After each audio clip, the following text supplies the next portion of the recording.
Terror और talk एक साथ नहीं हो सकते। टेरर और ट्रेड एक साथ नहीं चल सकते।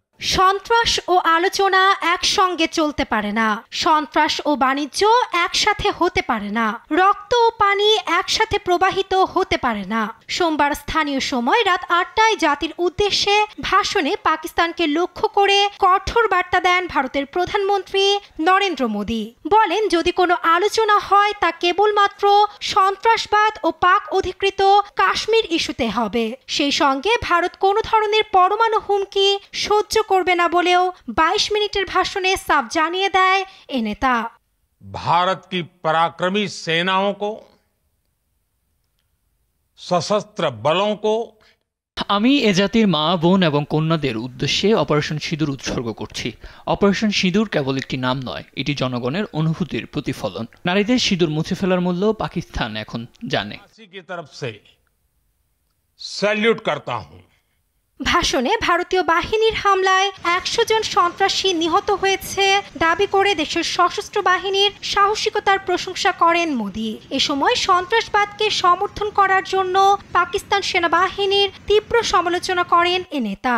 পাকিস্তান ভারত যুদ্ধবিরতিতে পৌঁছানোর 2 দিন পর এটি প্রথম মোদীর প্রকাশ্য বিবৃতি।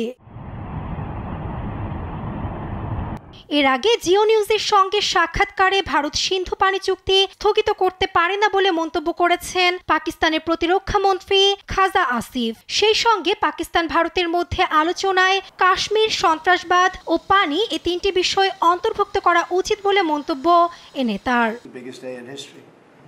এদিকে সোমবার যুদ্ধবিরতি সম্পর্কে হোয়াইট হাউসে এক সংবাদ সম্মেলনে ট্রাম্প জানান, যুদ্ধ বন্ধ না করলে পাকিস্তান ও ভারতের সঙ্গে বাণিজ্য বন্ধের হুঁশিয়ারি দিয়েছিলেন তিনি।